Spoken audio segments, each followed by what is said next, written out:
তাবলিগ জামাত একসময় মুসলিম উম্মার অন্যতম ঐক্যবদ্ধ দাওয়াতি উদ্যোগ হিসেবে পরিচিত ছিল। গত এক দশকের বেশি সময় ধরে এটি একটি বড় ধরনের বিভক্তির সম্মুখীন হয়েছে।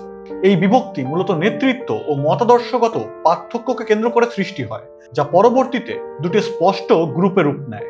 একটি হলো মাওলানা সাদ কান্ধলভির অনুসারী গ্রুপ বা সাদপন্থী নামে পরিচিত।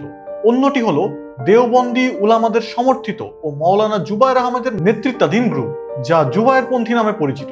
এই দ্বন্দ্বের শেকড় মূলত দিল্লির নিজামুদ্দিন মার্কাজের নেতৃত্ব নিয়ে দ্বন্দ্ব থেকে গড়ে ওঠে এবং পরবর্তী সময়ে তা বিশ্বের বিভিন্ন দেশে ছড়িয়ে পড়ে। মাওলানা সাদ কান্ধলভি নিজামুদ্দিন মার্কাজের নেতৃত্ব গ্রহণের পর কিছু পরিবর্তন আনার চেষ্টা করেন, যা অনেক উলামা এবং তাবলিগের প্রবীণ নেতাদের কাছে গ্রহণযোগ্য মনে হয়নি। তার কিছু বক্তব্য ও দাওয়াতি পদ্ধতি নিয়ে বিতর্ক দেখা দেয়, যেখানে অভিযোগ ওঠে যে ইসলামের প্রচলিত আকীদার বিপরীতে কিছু মতামত দিয়েছে। বিশেষ করে ভারতের দেওবন্দ মাদ্রাসার আলেমরা তার বক্তব্যের বিরুদ্ধে সরব হন এবং দাবি করেন যে তিনি এককভাবে নেতৃত্ব কায়েম করতে চাইছেন, যা তাবলিগ জামাতের ঐতিহ্যগত শুরা ব্যবস্থার পরিপন্থী।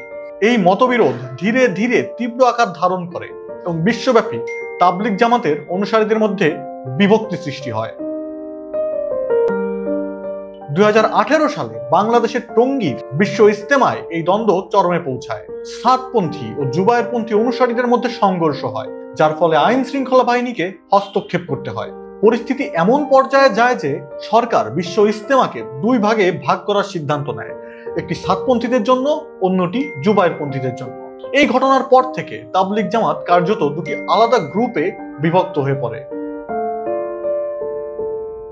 বর্তমানে মাওলানা সাদ কান্ধলভির অনুসারীরা ভারতের দিল্লির নিজামুদ্দিন মার্কাজকে তাদের মূল কেন্দ্র হিসেবে পরিচালনা করছেন।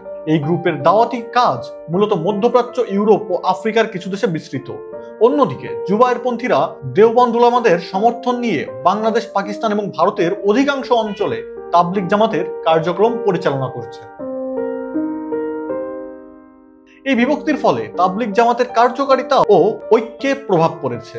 একসময় যে সংগঠনটি একত্রে কাজ করত তা এখন দুই ভাগে বিভক্ত হয়ে পৃথকভাবে দাওয়াতি কাজ চালিয়ে যাচ্ছে।